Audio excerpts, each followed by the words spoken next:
Bon, donc alors, je vois que ça met quand même beaucoup de temps, hein. J'ai fait la première vidéo, doit durer 8 minutes, une connerie comme ça.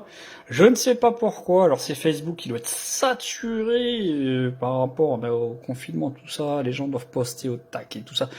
Bon, ils doivent galérer à récupérer les données, enfin le système est pas aussi rapide que d'habitude, donc pour l'instant c'est toujours pas encore, la première n'est toujours pas... Ouais, elle est toujours pas postée. Bon, bah écoute, c'est pas grave. Du coup, bah, j'en profite pas quand même pour faire sur le téléphone. C'est à chaque fois, bon, je fais avec le téléphone. Du coup, ce qui est un peu embêtant, c'est le côté, si tu préfères, de la carte mémoire qui sature très vite. Voilà.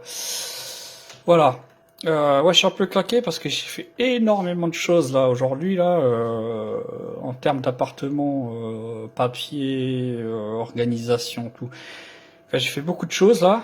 Je crois que j'ai un peu trop abusé d'ailleurs. On va peut-être ralentir un peu le rythme demain, on verra de faire un peu moins. Donc, oui, on en vient à la deuxième vidéo, petite vidéo. Alors, je prends mes petits papiers là, voilà, et je regarde vite fait. Alors, oui, faut savoir que j'ai dit que j'allais faire plein de petites vidéos, ok, sur plusieurs choses un peu atypiques. Qu'est-ce que j'ai là? Ok, pom, pom, pom. Donc, on va parler, je vais vous parler de plusieurs choses. Donc déjà, il y avait l'histoire des poulaillers, comment, voilà, donc j'ai mis une vidéo sur, comment faire un poulailler, qu'elle soit heureuse, tout ça, que ça soit pas du truc intensif de merde, enfin tout le tralala, enfin bon. Donc je vous ai fait une vidéo donc là-dessus. Enfin vidéo, je vous ai fait, non, je vous ai partagé une vidéo là-dessus. Voilà. Ensuite, il y aura l'apiculture. Donc ça, on va en parler là. Les frelons asiatiques, on va en parler là aussi.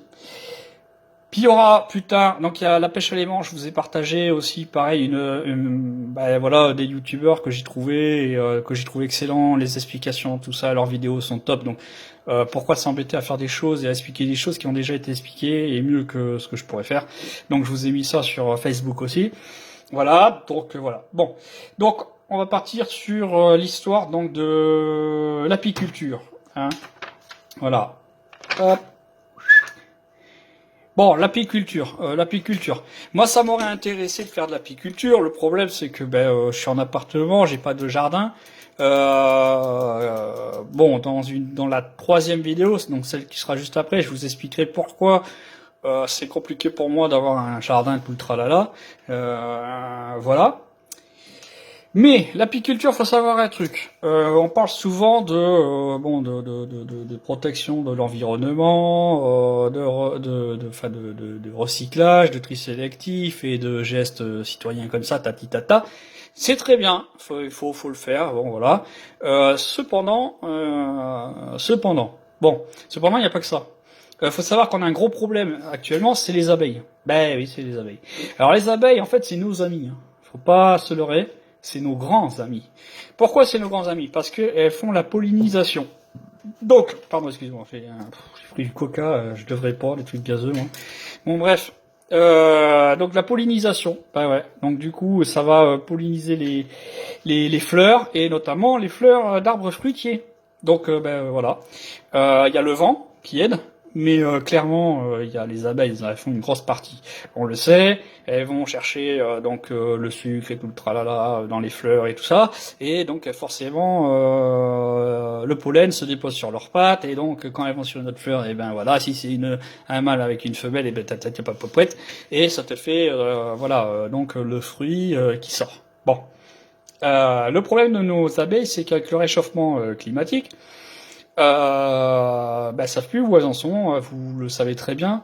Les saisons ont changé. Hein, les saisons, enfin, il n'y a plus vraiment de saison.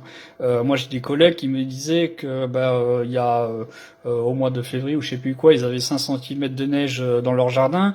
Cette année, ils ont fait barbecue tellement il faisait beau. Et piscine presque. Donc j'ai envie de te dire, oui, oui Marcel, ça change. Le réchauffement climatique, c'est pas que pour les autres. Bon, donc du coup, ce qui se passe, c'est que du coup, les abeilles, elles sortent quand il fait beau. Elles se disent, les copines, oh, oui, regardez, tiens, c'est le printemps. Hein, regardez, il y a des fleurs là-bas, oui, des fleurs. Et hop, on y va.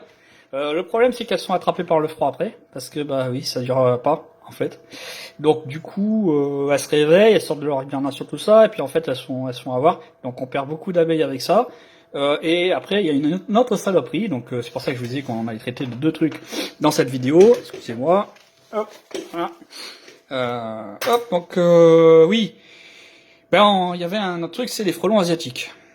Bon, grosse merde, ce putain de frelon asiatique. Donc là aussi, j'ai mis comment dire, une vidéo d'un youtubeur que je suis beaucoup, que je trouve très bien, qui est simple et efficace, sur les frelons asiatiques. Donc je vous ai mis la vidéo sur justement pour ceux qui ont des cabanes de jardin.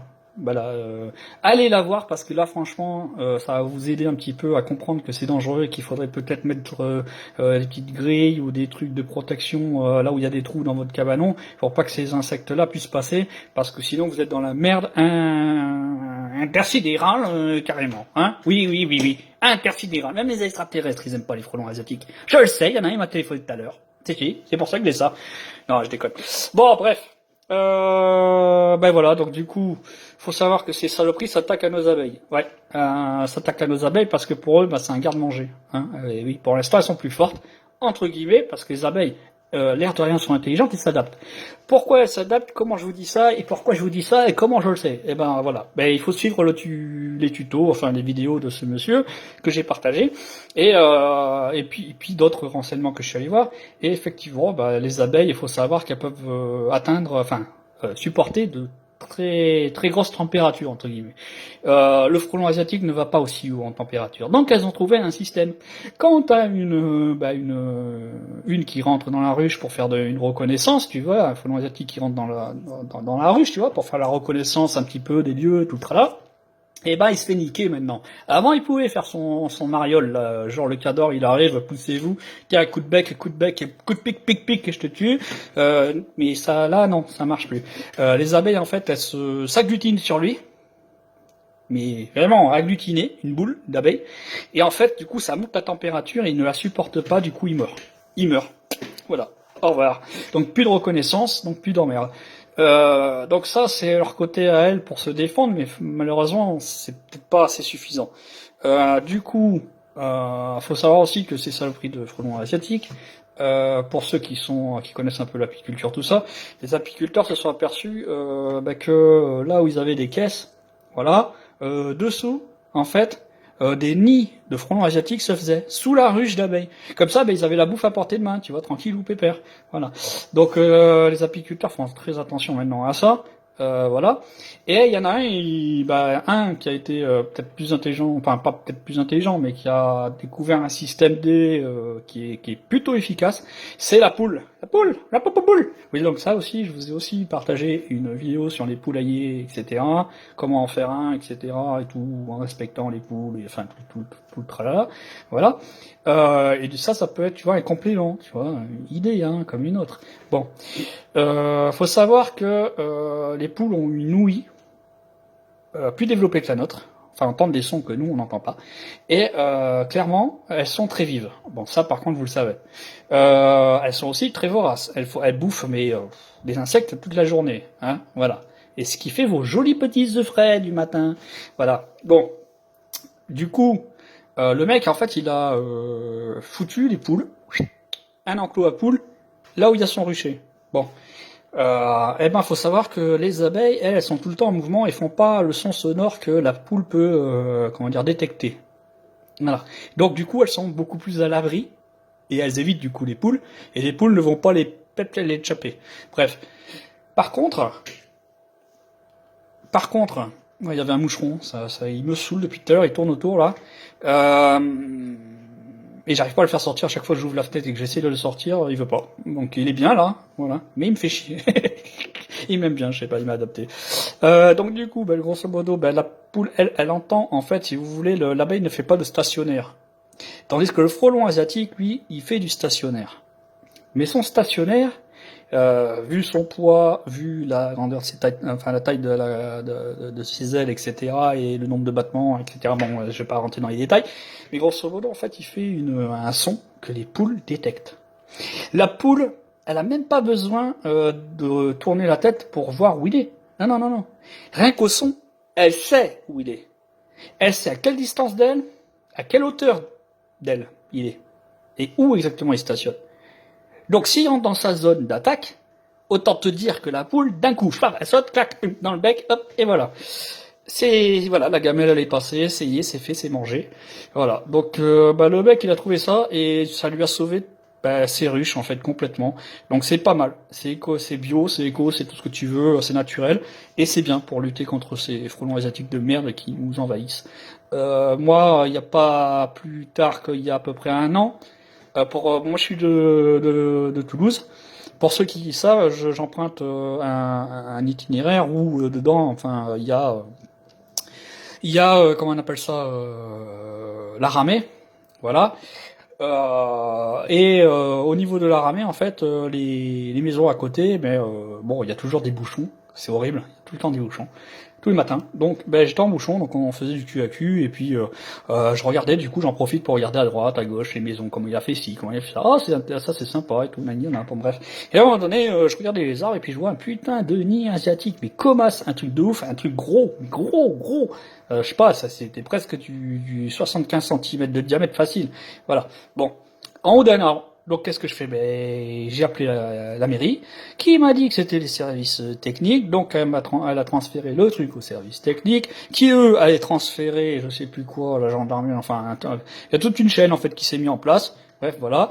Et il se trouve que ça a mis un peu de temps, parce que le temps qu'ils s'organisent, qu'ils se fassent ces choses, mais quand je suis repassé à peu près, enfin bon, je suis repassé plusieurs fois, donc j'observais de temps en temps, voir si ce nid, il était toujours là, donc il était toujours intact. Mais approximativement, je dirais 1 mois et demi, 2 mois après, ce nid, putain mais j'ai le nid qui coule, alors que je suis pas enrhumé, je comprends pas. Bon bref, oui donc du coup, ce nid, je l'ai revu un jour comme ça, pouf, il était à moitié défoncé. Voilà, à moitié défoncé, donc ils étaient intervenus avec les produits tout le tralala, donc on l'a niqué. Mais on en a vu plein. Depuis chez mes parents, depuis le balcon, on en a vu aussi. On en avait vu qu'on avait signalé aussi à la commune. Donc voilà, n'hésitez pas de temps en temps à lever la tête, à regarder dans les arbres autour de vous quand vous faites votre chemin et peut-être que vous allez en trouver. Voilà. Et ça, signalez-le directement à la mairie qui, voilà, réorientera à qui de droit, tout le tralala, pour intervenir. Voilà, c'est un geste citoyen parce que vous sauvez du coup des gens parce que c'est très agressif comme bestiole. Plusieurs piqûres peuvent tuer un homme, faut pas voilà et ça n'hésite pas à attaquer l'homme, voilà. Euh, voilà et ça attaque nos abeilles, ça fait beaucoup de dégâts, beaucoup de dégâts. Ça tue toute la flore, toute la faune pardon, autour de leur nid, c'est-à-dire que tout ce qui est insectes et tout, ça les tue en deux. C'est incroyable ce que ça peut tuer. Et du coup, comme ça tue ça, c'est tous les autres animaux qui n'ont pas abecté et qui s'éteignent ou qui migrent ailleurs. Et donc c'est comme ça qu'on a malheureusement des espèces qui disparaissent au fur et à mesure des années. Moi je vois à Fonceur, avant on avait des vers luisants, on avait des hannetons, on avait de tout, même des cigales, je crois qu'on en avait. Il y avait des grillons, ça aussi. Grillons, il nous en reste un petit peu, mais vraiment c'est rare. Voilà. Ce que je vois qui arrive un peu plus, c'est les menthes religieuses. Ça fait quand même en 1 an, j'en ai vu 3 là par chez moi. Donc je suis super surpris, mais bon, pourquoi pas. Voilà. Voilà. Il y a plein d'espèces comme ça qui ont disparu et c'est dommage. Voilà, de ma commune en tout cas, et des communes un peu voisines. Donc c'est pas cool. Donc voilà pour cette vidéo. Bon, j'ai un peu abusé. Voilà. Elle est un peu longue, 1/4 d'heure, donc j'arrête là. Allez, tout chaud, à la suivante.